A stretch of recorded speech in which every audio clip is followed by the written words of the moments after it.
Bienvenidos a La Dichosa Palabra. Estamos aquí en vivo, aquí en el canal 22, transmitiendo desde el Archivo General de la Nación. Y es que lo que pasa es que la última vez que estuvimos aquí, pensaron que sería bueno archivarnos y nos guardaron durante algún tiempo. Entonces, como uno de los documentos vivos más preciados de la nación, invito a mis compañeros a que se presenten. Muy buenas noches. Como estamos iniciando la temporada de muertos, del Día de Muertos, las celebraciones a nuestros ancestros, y además estamos en un edificio que, aunque fue proyectado como una prisión ejemplar, como una penitenciaría muy moderna en la época porfiriana, pues llegó a ser un infierno. Y por ello voy a iniciar con unas de las frases de los proverbios del infierno del gran poeta inglés romántico William Blake. Y William Blake nos dice: con las piedras de la ley se han levantado las prisiones. La prudencia es una rica, fea y vieja solterona cortejada por la impotencia.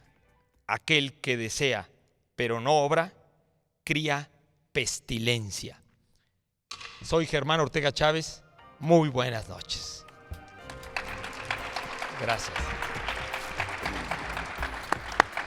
Hay por ahí un dicho que dice que lo bueno, si es breve, dos veces bueno. Y yo añadiría que cuando las palabras son sabatinas, son a las 8 de la noche y son en Canal 22, son dichosas, sin duda. Así que yo, para mantener esta tradición de darles una frasecita al empezar la entrada del programa, y puesto que seguimos en el año cervantino, ahí les va una que aparece en Don Quijote de la Mancha en la parte 1, en el capítulo 7. Dice: se levantó Don Quijote y lo primero que hizo fue ir a ver sus libros. Nosotros les pedimos que no se levanten durante la siguiente hora, sino que se queden con nosotros y disfrutemos de estas palabras. Buenas noches, yo soy Laura García.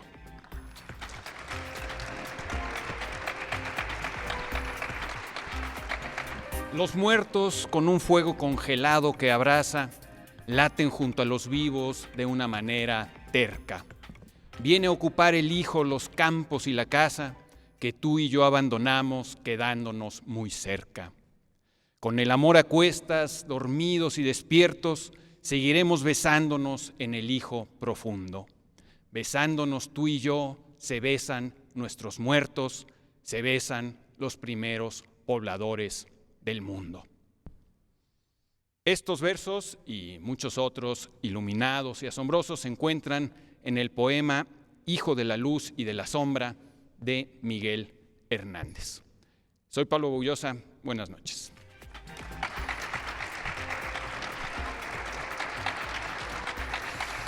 Bueno, yo me encontré viendo las obras de Rafael Delgado en la colección de la Biblioteca del Estudiante Universitario, donde tiene algunos poemas. Rafael Delgado es conocido más bien como novelista por su novela Angelina, por ejemplo. Este diurno, que alude al nocturno, que ustedes van a recordar cuando lo oigan, está dedicado a su papá. Lo hace cuando es estudiante. Y dice: pues bien, yo necesito decirte, Padre mío, que estoy enfermo y pálido de tanto no estudiar, que ya se acerca octubre, que ya comienza el frío, que tengo las materias flotando en el vacío y dicen, y es seguro, que me han de reprobar. Yo quiero que tú sepas que al expirar el año me siento ya sin fuerzas, con ganas de morir, que no quisiera darte tamaño desengaño, que temo el gran desastre, que temo hacerte daño y que antes que suceda lo debo yo decir. Qué maravilla de glosa de don Rafael Delgado, escritor veracruzano. Bueno, aquí está en la biblioteca. Yo no conocía eso, está súper bien hecho. Además sigue mucho. ¿Sí? Sigue mucho al original. Sigue mucho. La semana que entra les leo lo que sigue, a ver si reprueba o no este personaje, ¿no? ¿Sale? Bueno, preguntamos en nuestras redes sociales, a lo largo del tiempo se han perdido muchísimos documentos, lo hacemos en el ámbito pues de este Archivo General de la Nación, respaldándonos con las fotografías aéreas de la Ciudad de México, que es una de las exposiciones que hay, entre otras. Dice, se han perdido muchísimos documentos, si pudiera recuperar tan solo uno de ellos, ¿cuál sería? Tenemos algunas respuestas de nuestros amigos en las redes sociales. Tenemos, por ejemplo, De Juan Carlos Hernández Villeda, el segundo volumen de la Poética de Aristóteles. Jorge Morán Guzmán dice Margites de Homero, que era un poema cómico que se le atribuía a Homero acerca de alguien que parecía saberlo todo, pero que todo lo sabía mal.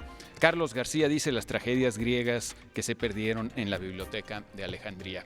La biblioteca se menciona muchas veces. La biblioteca aparece muchos, ahora decíamos un documento, aquí la Biblioteca entera de Alejandría tiene varios, sin duda. Marta González decía Alejandría, Héctor Rodríguez también decía Alejandría, como Juan Carlos Anaya, pero me parece también destacable, acá decían Brenda Cristina Martínez, los textos escritos por Hipatia, y voy a rescatar dos que me llamaron mucho la atención. Menacir Chávez dice, mi tesis no tenía todo respaldado. ay, Podríamos pobre. haber hecho. Y Manuel Vázquez también tiene un problema similar, dice, los poemas que he escrito en servilletas y hojas sueltas que según yo guardaba.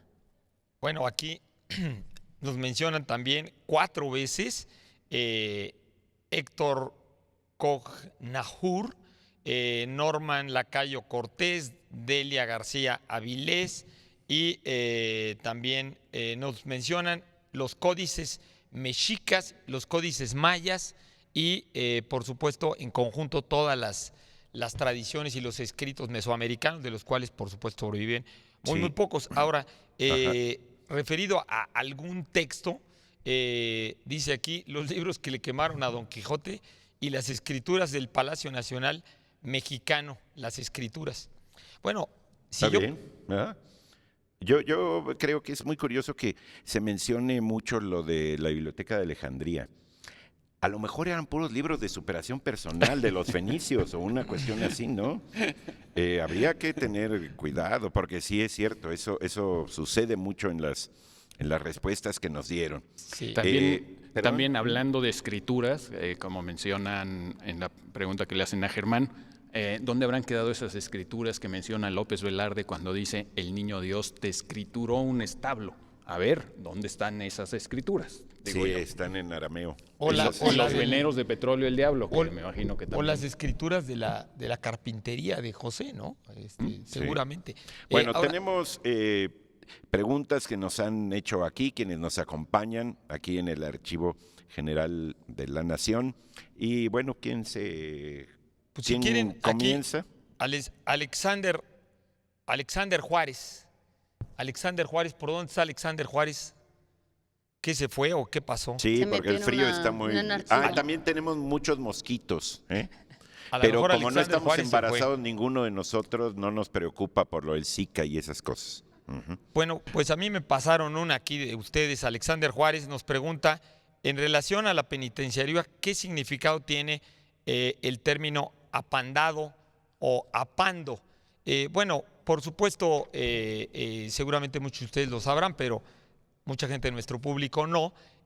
Aquí había un lugar de confinamiento especial, terrorífico, que justamente le llamaban el apando. La palabra apando es una palabra que seguramente fue adoptada de un argentinismo y que quiere decir atrapado, pillado, el que agarraron, el que cacharon, ¿no? Entonces, pues el apando era aquí, en esta penitenciaria, era un lugar de confinamiento terrorífico donde los tenían aislados a pan y agua y una cosa horrible y que por supuesto inspiró, aquí hay otra pregunta que seguramente estaban pensando alguien cuando de lo que voy a mencionar ahorita, dice, ¿qué película del cine de la era mexicana se filmaron en este recinto? Seguramente estaban pensando en la película El Apando. La película El Apando, basada de Felipe Casals, basada en un libro de José Revueltas muy famoso, justamente se escribió aquí y narra las aventuras de dos personajes semi-imaginarios, justamente que son drogadictos y que quieren meter droga a través de un tercero que necesita la droga, y bueno, pues es toda una aventura aquí terrorífica, y que esa película fue muy famosa. La película se hizo curiosamente un año antes de que esta penitenciaría se convirtiera en Archivo General de la Nación. Entonces, mucha gente cree que la película se filmó aquí. No, la película no se filmó aquí porque esto todavía era penitenciaría justamente un año antes. Pero, en fin, la palabra El Apando, pues por supuesto a todos nos suena fundamentalmente en relación a esa famosa película de Casals y a la novela de José Revueltas, que, por cierto, cuando la mandaron a festivales internacionales, la película fue rechazada. Incluso fue rechazada por Dolores del Río. Dolores del Río dijo que era una porquería de película y entonces se rechazó la película. Pero luego aquí en México, en los Arieles, fue muy premiada y hoy la película se considera, según muchos críticos, una de las 100 mejores películas del cine mexicano. Incluso muchos la clasifican alrededor del lugar 60. O sea, dicen que es una extraordinaria película. Y bueno, fueron premiados María Rojo y algunos personajes de la película. Ahora, es curioso que también el término pueda tener que ver con apañar. Es decir, como tú lo planteas, como apandar, como agarrar, podría ser con apañar. Y una cuestión muy interesante es que el texto, que es una novela corta, un relato largo de Revueltas, lo que tiene es una escritura extraordinaria. Es decir, no se trata solamente de la situación muy grave de por sí, del referente, sino de la manera como está escrita. Eso hay que tenerlo siempre muy en cuenta a la hora de hablar de una obra literaria, que se trata de un tejido de palabras, y es un tejido de palabras con una enorme minuciosidad, con muchas reflexiones, con muchas metáforas. Es realmente una lectura que requiere mucha concentración. Yo se las recomiendo para un día que estén muy tranquilos y que oigan la cuestión de que hay que leer para divertirse. Lean El Apando, ¿sí? Porque uno lee también para intensidades de otro tipo, para emotividades más fuertes, ¿no? Ya puestos a aventar, a elucubrar nada más acerca del origen de la palabra pando, también podría tener que ver con pandear, ¿no? Con este hecho de doblar o de doblegar, porque era una manera de, no sé si estoy diciendo una idiotez, pero igual la voy a decir, de doblegar tiene mucho sentido. De doblegar al preso, ¿no? De someterlo, pero realmente doblegándolo, ¿no? No, Claro. Sí, no lo había pensado, pero sí, muy probablemente. Sí, Quebrarlo, doblarlo, claro. Vamos Doblarlo, a decir nuestra definición, de la cual buscamos cuál será la dichosa palabra. Acontecimiento importante que se recuerda en su aniversario. Conmemoración anual de dicho acontecimiento. Palabra de origen griego. Los romanos la usaban para referirse al diario o memorial en que se apuntaban los hechos notables del día. Tenemos libros para los primeros que acierten con esta palabra. De la editorial Bonilla Artigas, para ustedes, tenemos aquí El umbral de la memoria perdida, el quinto códex, de Fernando Muro, en esta muy buena edición. Iban a pensar que es mi lectura de noche, y sí podría hacerlo, sin duda, y además quiero que lo sea para todos los que nos están viendo, porque vamos a regalar otros dos nuevos títulos de Roald Dahl. En este caso son James, el melocotón gigante, y El super zorro. Estas grandes lecturas para niños, para jóvenes, y que son ilustradas por Quentin Blake y son una publicación de Alfaguara.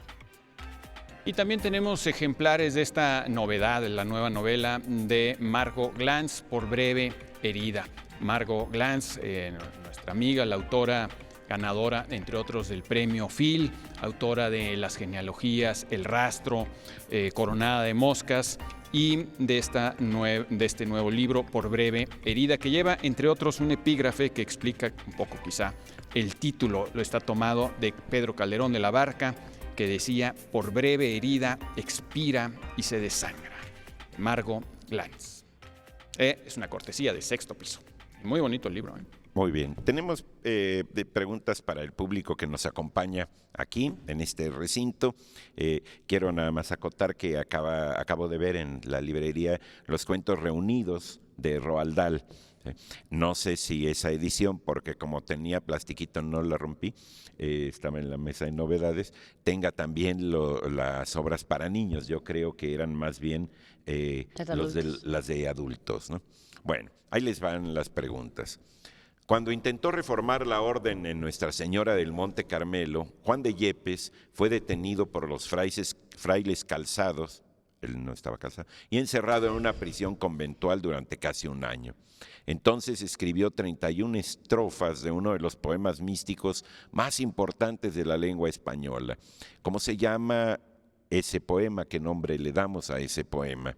De Juan de Yepes o San Juan de la Cruz. Mejor conocido como San Juan de la por Cruz. su alias San Juan de la Cruz. Una de esas estrofas dice, es un poema erótico, pero también místico. Dice, en solo aquel cabello que en mi cuello volar consideraste, mirástele en mi cuello y en él preso quedaste y en uno de mis ojos te llagaste. En él preso quedaste, un cabello. Sí. ¿Cómo se llama cuello. ese poema? No tenemos nadie que lo diga. Bueno, pues es Ningún él. candidato. A ver, Hay a unos ver. libros ¿sí? buenísimos. Si hay alguien que se va a Alguien. lanzar. A ver, tu toma el nombre micrófono, primero, por favor. Mi nombre es Juan Ignacio Domínguez. Es La Noche Oscura. No. No, ese es otro poema también de San Juan de la Cruz, muy bueno, muy recomendable, La Noche Oscura del Alma, pero estamos aludiendo ahora Al cántico espiritual. Al cántico espiritual, Bueno, exactamente. ahí les va otra pregunta para que Yo vean se la que daría andamos buena, de de todas oferta. Alumno de José Gauss, traductor de John Locke, editor de las obras de Fray Servando Teresa de Mier, este historiador trabajó varios años en el Archivo General de la Nación. Decía que nuestro continente no había sido tan inventado como descubierto. ¿De quién estamos hablando? Ahí tenemos una mano levantada. Ahí va el micrófono. De una Paciencia, persona que la vez paciencia, llega pasada el no pudo micrófono. estar acá. Buenas Díganos tardes. su nombre. Laura Ruiz Romero, don Edmundo Gorman. Don Eso. Edmundo Gorman. Así es.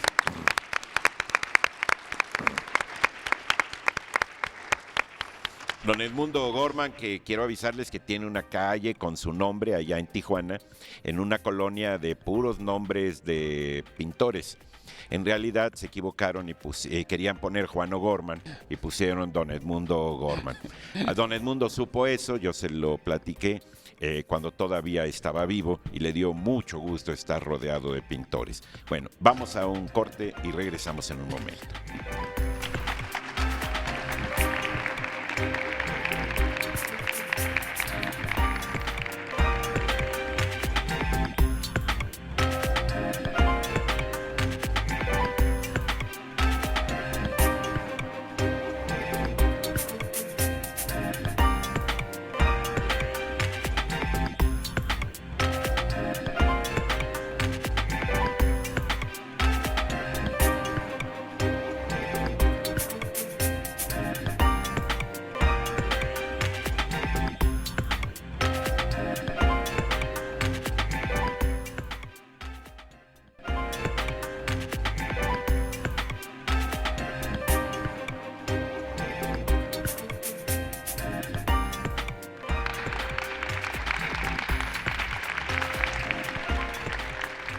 Seguimos aquí en La Dichosa Palabra, transmitiendo en vivo aquí en este fin de semana de muertos, desde el Archivo General de la Nación de la Ciudad de México, el antiguo Palacio de Lecumberri, que por cierto, me preguntaban ahorita que por qué se llamaba Lecumberri, y bueno, aquí vivió un señor, bueno, tenía su hacienda, un señor antiguo de origen vasco que se apellidaba así, Lecumberri, en honor a un pueblo navarro, y que curiosamente la palabra Lecumberri en vasco, lecu quiere decir lugar, un quiere decir bueno, y un quiere decir bueno, y berri quiere decir nuevo.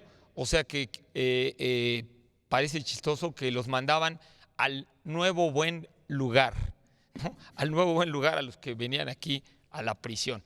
Ahora, Bueno, realmente sí era un nuevo lugar en su ¿Era un nuevo momento. lugar? Y era un edificio, bueno, sigue siendo un edificio espectacular, ¿no? Espectacular. Por dentro y por fuera, es increíble. Nos comentaban ahorita que aquí al centro había una torre, ¿no? Tú eres Mercedes, pero no sé a tu lado quién está.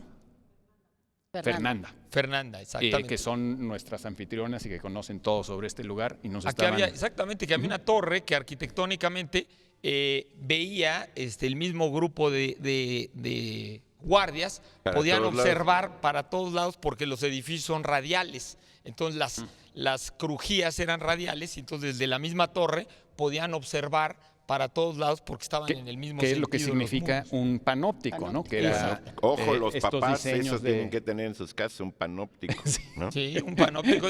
Está bueno como para kinders, ¿no? Es un como para un kinder. Como para un kinder, un proyecto como para un kinder, ¿no? Construido bajo las ideas del famoso Jeremy Bentham, creador de esta corriente filosófica que conocemos como el utilitarismo, ¿no? Exactamente. Y que, bueno, el proyecto está inspirado en algunas prisiones europeas, en algunas prisiones francesas y todo, que era donde se inspiraron en esta época porfiriana. Bueno, en la mañana les preguntamos desde temprano acerca de, a lo largo del tiempo se han perdido muchísimos documentos y pudiera recuperar tan solo uno de ellos, ¿cuál sería? Algunos nos han contestado, yo estaba pensando ahorita de un libro que varias veces me he encontrado que mucha gente le gustaría reencontrar y que sabemos que existe hoy, que fue extraordinario, el diario de Giovanni Battista Piranesi, que muchos decían que era increíblemente más detallista y sensacional que la vida del gran Giacomo Casanova. Y pues en efecto se perdió y sabemos que había varios ejemplares todavía a principios del siglo XIX. Bueno, vamos con preguntas. Pablo, ¿querías contestar? Bueno, sí, para continuar con el tema de Edmundo Gorman, perdón, porque Cintia Chilpa, ¿de dónde estás? Está aquí atrás, Cintia. Cintia nos pide que nos hace esta pregunta. ¿América es una invención o un descubrimiento? Y bueno, siempre que se toca este tema, pues nos acercamos a una zona un poco polémica, pero sí me gustaría recordar, ya que estamos aquí, al libro de don Edmundo O'Gorman, La invención de América. Cuando él lo publicó en los años 50, al parecer fue realmente un escándalo, en el sentido que estaba desafiando una convención de mucho tiempo de los historiadores, según la cual América había sido descubierta por los europeos. Y él, un poco la tesis del libro de Edmundo Gorman, que sigue siendo fascinante, además de que está muy bien escrito, es una gran lección de claridad, de un pensamiento muy afilado, muy fresco también. Gran escritor. Es un gran escritor, realmente. En La invención de América, un poco lo que él dice es, América no existía, es decir, Colón jamás dijo voy a ir a descubrir América, ¿no? Colón quería llegar por el occidente a Asia, partiendo de una idea que pues, los griegos tenían bastante más claro que después los europeos de la Edad Media, que era pues, que la Tierra era redonda. Y Colón hizo mal sus cálculos acerca de la dimensión de la Tierra, pero eso poco importa. Lo importante es que él se aventuró a ir en dirección contraria a los portugueses, que habían llegado a Asia, digamos, a través de la ruta oriental, pero jamás quiso encontrarse con un nuevo continente y al parecer murió convencido de que había llegado a las costas de Asia. Y finalmente, digamos, América no existía como antes de que llegaran aquí los europeos, no existía América, por lo tanto América tuvo que ser inventada, no pudo ser descubierta. Aquí había pues un inmenso territorio con muchísimas culturas que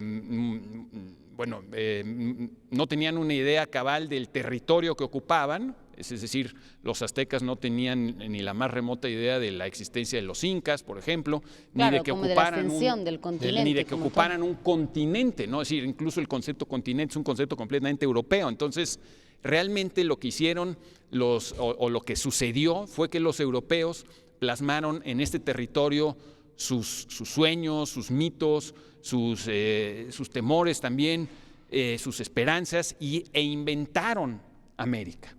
Y ese es el descubrimiento. Incluso yo te podría decir que en ese momento no se inventó, porque yo creo que cuando los primeros colonizadores llegaron, que tampoco está muy claro quién fue el primero y dónde y cómo, porque pues posiblemente habría algunos antes de Colón que estaban aquí ya viviendo de forma que habían llegado fortuita, pero tampoco se tenía en ese momento ese concepto de continente como luego con los años hemos ido viendo más, claro, la cartografía se desarrolló mucho.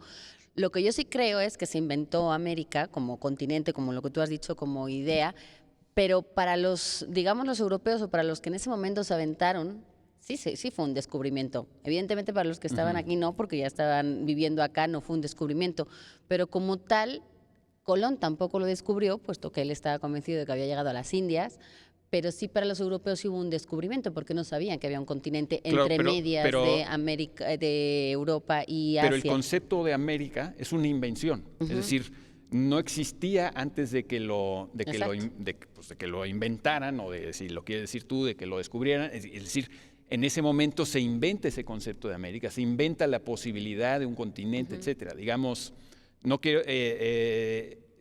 Es interesante el debate entre invención y descubrimiento, incluso con respecto a otras materias, ¿no? Claro. Por ejemplo, yo te preguntaría si la trigonometría es una invención o un descubrimiento. Sí, la vez que hablamos de la electricidad, son, pues también era lo mismo, es decir, no se inventó la electricidad, sino que La se electricidad ya acuñó estaba. el concepto, aunque ya, digamos, los choques eléctricos ya venían desde antes. Sí.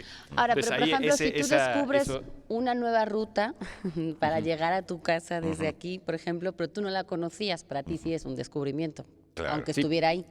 A eso me refiero, a que Claro, según claro. el punto de vista de quien lo cuente, para una persona sí puede ser la invención, sí, y está clarísima que es un invento porque no existía como concepto, pero según para quién y la mirada de quién, sí fue un descubrimiento porque algo que se ignoraba, algo que no se sabía Claro. que existía, pues no deja de ser un descubrimiento. Pero Claro. sí es como todo este tema tan polémico, pues sí, yo digo que algo que ya existía, pues es muy difícil Sí. hablar de algo que como Claro. si surgiera por primera vez. Claro. Y bueno, tenemos que ir a nuestra dichosa palabra y si quieren luego comentar algo más, pues perfecto.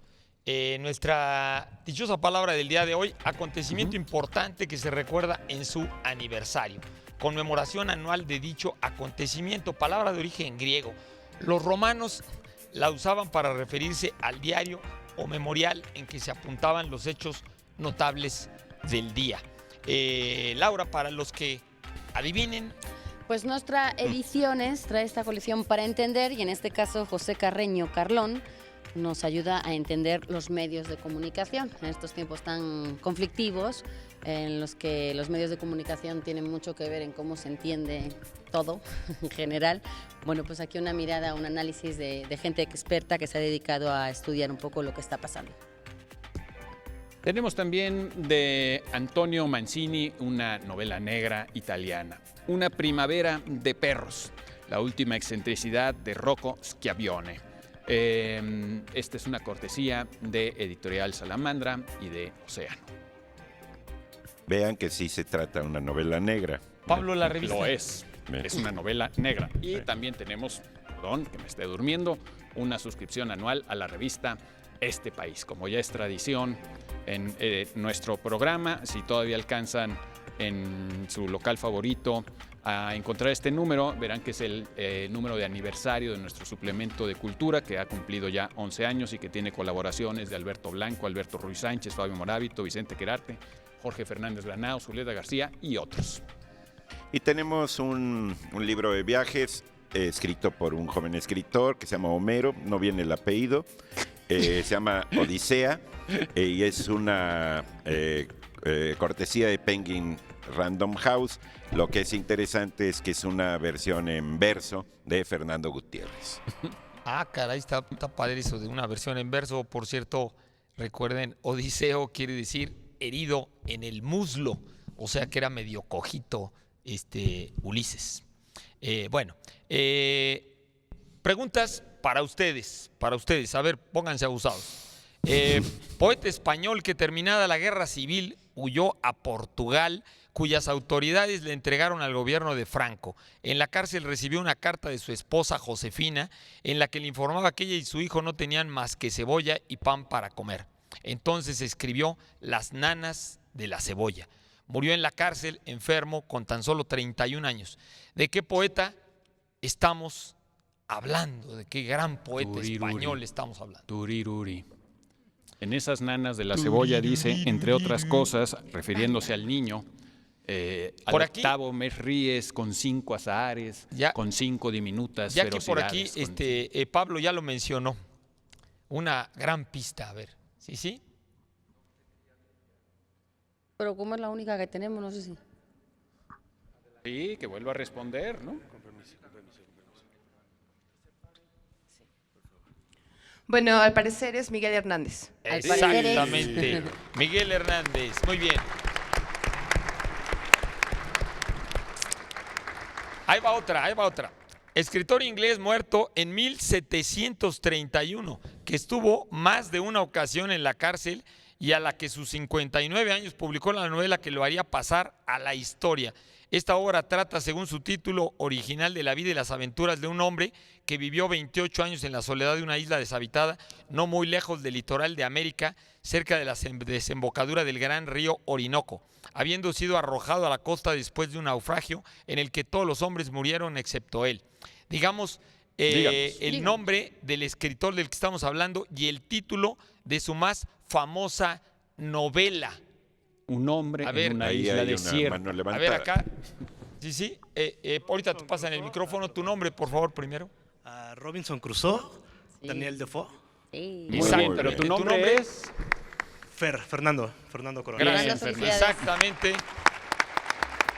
Del gran Robinson Crusoe. Que por cierto, el personaje fue un personaje semirreal. Alexander Selkirk se llamaba el original, Robinson Crusoe. Bueno, tenemos que ir a un corte. No se nos vayan. Ahora estamos con ustedes. Gracias.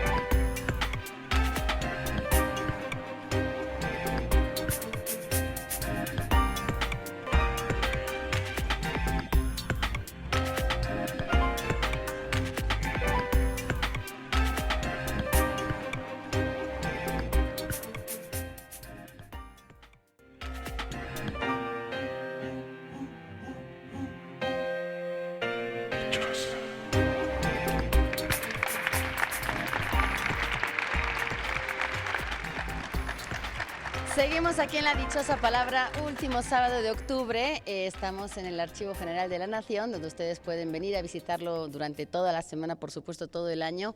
Este Palacio de Lecumberri, que además de ser un edificio maravilloso, pues guarda la documentación, todos los escritos, que tiene que ver con la historia de esta ciudad, de este país. Muy impresionante, interesante todo lo que guardan estas paredes y unas visitas guiadas con las que ustedes pueden conocer de primera mano pues todo lo que se hace aquí. Aprovechando que hablamos de locaciones, les queremos invitar a que nos sigan la semana que viene. La Dichosa Palabra va a estar el próximo sábado, el 1 de noviembre, primer fin de semana de noviembre, quiero decir, en el claustro de Sor Juana, en el centro histórico allá en la calle Izazaga. Allí se presentará otra vez este programa, así que están todos invitados para que nos acompañen en este sábado. Nosotros aquí, mientras en la mesa, seguimos teniendo más preguntas que nos han hecho llegar sobre palabras, conceptos. Sí, mira, Eduardo. yo voy a responder 3. 3. Sí, porque ahora ando Vamos de a ser oferta. mucho más práctico. Ramón Torres pregunta, ¿qué personajes célebres estuvieron encerrados? Los que son célebres por su obra siempre estuvieron encerrados, porque si no, no hubieran podido hacer su obra. O sea, uno tiene que encerrarse para trabajar y disciplinarse y todo eso, ¿no?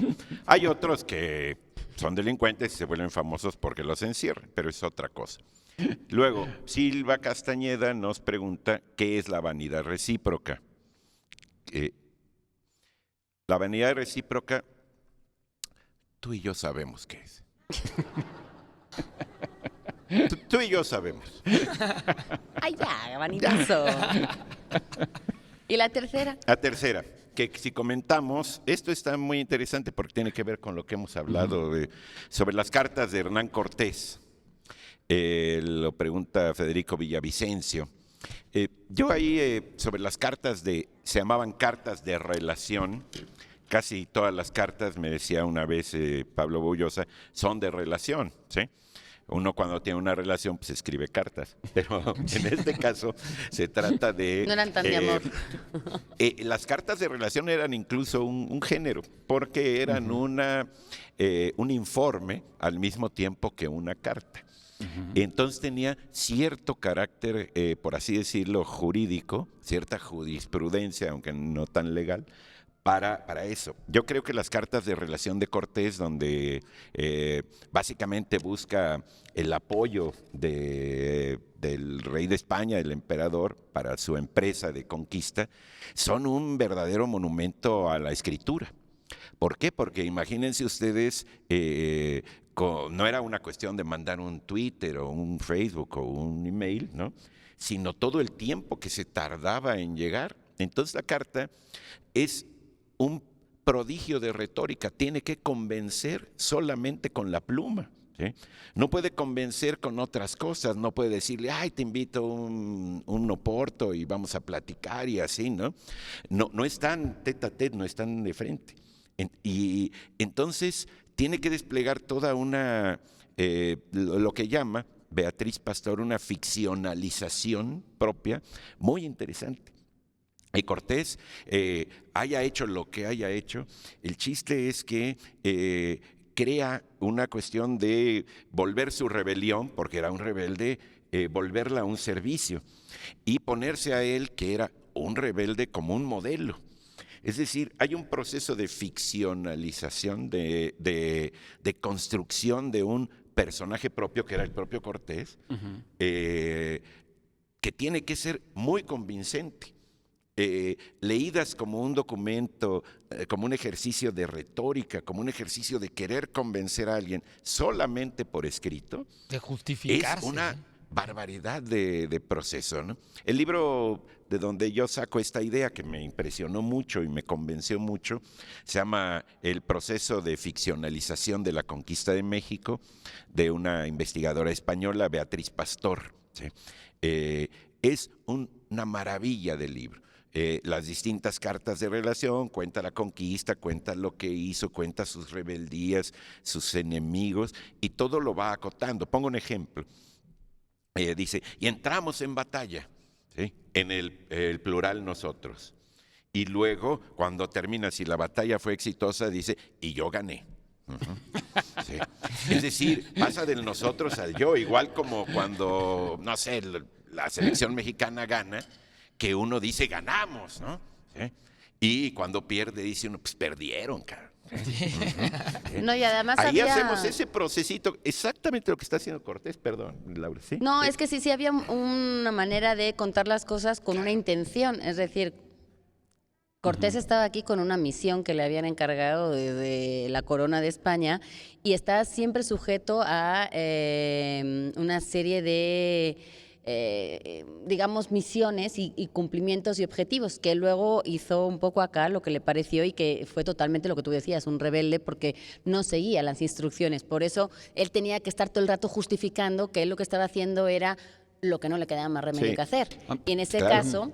lo que intentaba a través de esos escritos era decir, casi pobrecito de mí, que estoy aquí, que ustedes están allá tan a gusto y yo estoy acá. Él intentaba disfrazar también una realidad, porque evidentemente él lo que quería hacer era salirse con la suya, seguir aquí y seguir haciendo lo que todos sabemos que estaba haciendo, y por lo tanto su manera de escribir no era así como de queridos papá y mamá, este año me he portado muy bien. Además, Laura, era un proceso radicalmente nuevo, es decir, lo que descubre Cortés es que hay una civilización y que no se trata solamente de ir a pepenar riquezas, a agarrar botín, sino a hacer un concepto más amplio que es... Claro, ni de borrarlos. Es una conquista en un sentido más amplio. Lo que hace Cortés es de una visión increíble. Hay un librín que, por cierto, me encontré, que yo no lo conocía, que se llama El Dios de la Lluvia llora sobre México, que es una novela de un Laszlo Pasut, un húngaro, que es... el personaje central es Cortés. La comencé a leer hace como unos 3 meses y luego la dejé porque... me quemaron las naves Y bueno, tenía que hacer otras cosas, pero la voy a retomar. Pero es muy interesante esa pregunta, ¿no? Ese es está también en los libros de Christian Duverger. Y a mí me gustaría recordar un hecho que olvidamos fácilmente también acerca de esas cartas de relación, que es que la primera de esas cartas que fue publicada fue un absoluto bestseller en la época. Se tiraron 4 o 5 mil ejemplares de la segunda carta de relación, que fue la primera que se publicó. Y estamos hablando de un momento en que los libros eran carísimos, que te costaban varios caballos, varias mulas. Y las personas alfabetizadas eran minúsculas. Según diversos cálculos, en España, solo entre el 1 y el 2% del total de la población sabía leer y escribir. Es un porcentaje bajísimo. Entonces, vender 4,000 o miles de ejemplares en aquella época era increíble. Y después, la popularidad de Cortés fue tal que la corona le prohibió publicar. Entonces, Cortés, cuando le prohíben publicar, es que encarga a López de Gómara que escriba su historia. Y según Christian Duverger, Cortés mismo, ya que él no podía publicar con su nombre, habría inventado, otra vez ficcionalizado, el personaje de Bernal Díaz del Castillo para escribir la historia verdadera de la Nueva España, que es un poco lo que Cervantes hace con Cide Hamete. Y que son unas crónicas y unos documentos de una visión, vuelvo a lo mismo, de un momento histórico que no hay habido de otra manera de enterarnos de lo que ellos pensaban de todo lo que estaba ocurriendo. Sí, vamos a la dichosa, dicen. Y el tiempo las también. Porque ya estamos con el tiempo Sí, encima. ahora sigamos con eso. Habría que hablar también del tiempo que se tardaba entre ir y volver una carta, pues que ya habían pasado 3.500 cosas nuevas. Pero vamos con la dichosa palabra, que es siempre lo que permanece perenne en nuestro programa. En esta ocasión estamos buscando el nombre del acontecimiento importante que se recuerda en su aniversario. Es una conmemoración anual de dicho acontecimiento y es una palabra de origen griego. Los romanos la usaban para referirse al diario o memorial en que se apuntaban los hechos notables del día. Es una palabra que usamos hoy también para referirnos a esto. Para todos aquellos que nos hagan llegar esta palabra de la manera y por la vía de comunicación que tenemos a su disposición, se pueden llevar los siguientes libros, Pablo. Entre otros ejemplares del Corrupcionario Mexicano, coordinado por Alejandro Legorreta y Gustavo Rivera Loret de Mola, cortesía de Editorial Grijalvo. Y tenemos por cortesía de Cuadribio y Conaculta un libro de relatos de Federico Vite que se llama Carne de Cañón. ¿Qué? Bueno, editorial Océano para ustedes, DMG Leonard, El Chico Escarabajo. Pues ya saben, ahí están esos libros que serán para los de casa y para los que nos hicieron el honor de acompañarnos esta noche.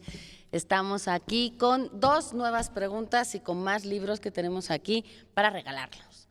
Aquí en Lecumberri estuvo preso un asesino que se hacía llamar Jacques Mongnard. Tras su liberación vivió en Cuba y fue condecorado como héroe de la Unión Soviética. Su madre, que le había ayudado a cometer el crimen que lo mantuvo preso 20 años, había recibido ya la orden de Lenin. ¿Cuál era su verdadero nombre, el que siempre se negó a revelar a las autoridades mexicanas? Darles otra pista. Vamos a darles otra pista. Estuvo aquí, por supuesto, y el crimen por el que se le condenaba era el asesinato de Trotsky. Si ustedes han ido al Museo de Trotsky, por ahí eso está. le dieron En la Coyoacán, orden. un asesinato. No sé si Por les eso suena. lo llaman Una héroe de la levantada Unión ya. Soviética y por eso la mamá le dieron la ¿Nos orden dices, de por Lenin. favor, tu nombre antes? Hola. Yo soy Manuel Pérez Miranda. No sé el nombre, pero era mercader. Sí, Mercader, Ramón Mercader. Mercader. Efectivamente, un aplauso y estos libros van para ti. Así cuando dice, no sé el nombre, pero era mercader, le iba a decir, no, era un mercenario. Era un asesino. Bueno. Relacionado con esto, buscamos ahora el nombre de la novela del cubano Leonardo Padura, multipremiado, en la que se investiga la vida de este personaje, Ramón Mercader. Ahí hay otra mano, ¿nos dices tu nombre, por favor? Diego, el hombre que amaba a los perros. Efectivamente, buenísima novela, sin duda, recomendable para leerla. Y para ti también van esos libros. Antes de irnos a un corte, a mí me gustaría que pasara aquí con nosotros y que conocieran a casi la dichosa, más dichosa que ha habido esta temporada y que nos ha acompañado día con día. Ella y su mamá han estado acá. Queremos presentarles a Dafne Sotelo. Los que han venido con nosotros la conocían, pero acá está la Catrina Dafne. ¿Cómo estás, Dafne? ¿Bien? Hoy viene disfrazadísima de Catrina. como ustedes verán, como mucho de las ciudades que han estado inundando toda la ciudad. Y Dafne, a mí me gustaría que me ayudaras a decirle a la gente que se aguantara, que vamos a un corte, pero que volvemos. ¿Se lo dices? ¿Las Catrinas pueden hablar? ¿Sí? Aguante, no se vayan porque vamos a comerciales.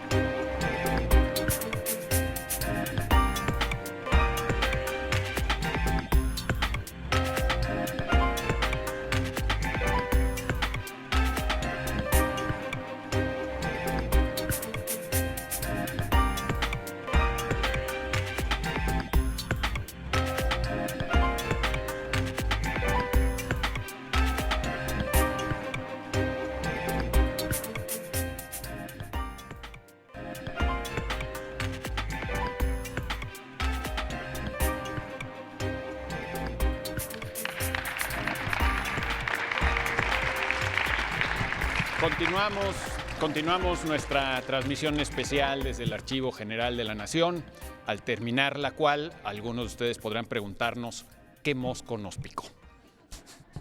Porque sí. ¿Alguna otra pregunta de nuestro culto público por aquí? Yo tengo una de nuestra clienta frecuente, así se dice llamar Miriam Estrada. Miriam, nuestra cliente frecuente, bienvenida. Bueno, me preguntas por la palabra cadáver. Ay. Y yo que estoy a punto de convertirme en uno esta noche y que estamos rodeados este fin de semana por toda esta festividad de muertos, pues se me ocurrió que podría ser bueno contestarte. La cadáver en realidad cadáver digamos que es un cuerpo muerto. Muchas han sido las teorías sobre si es nada más para seres humanos o también se refiere a animales. Eso, según a quien se lo cuentes y quien se lo pregunte, pues tienen una versión diferente. Pero digamos que tiene que ser un cuerpo muerto, ¿no? Sin vida.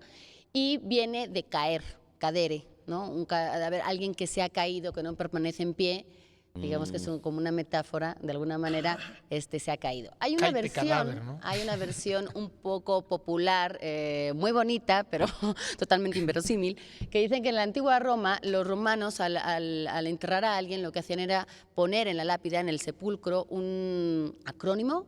Bueno, no era acrónimo, más bien cadáver viene de ese acrónimo que era caro data vermibus, ¿no? O sea, la carne dada casi a los gusanos, lo cual es un poco imposible de creer porque primero incineraban en la antigua Roma, no había tantos enterramientos como los conocemos hoy, entonces la carne más bien eran cenizas, lo que les llevaban a los gusanos, lo que se les daba en ese momento.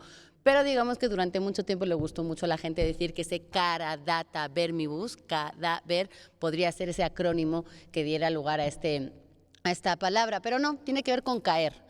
Si uno se ve que uno está de pie y que está sano, pues qué bueno, ¿no? Es un ser viviente y todo muy bien. Cuando estás cadáver es que ya estás muerto. Pero hay una cosa intermedia, que es cuando no estás totalmente firme, cuando no te mantienes en pie muy bien y que estás un poco tambaleante. Infirmus, enfermo, significa que estás ahí, entre la vida y la muerte. Entonces no estás totalmente firme, porque bueno, si ustedes se fijan en cómo estoy hoy, se me verán que todavía no me cuesta mantenerme aquí un poco en pie. Eso es enfermo. Y luego hay otra palabra que también es muy bonita, que es calavera, que tiene que ver con todas estas, y que tiene que ver con calvo. Es decir, al principio era un objeto desprovisto de cabello, algo pelado, un cuerpo pelado. Luego se quedó nada más para el cráneo.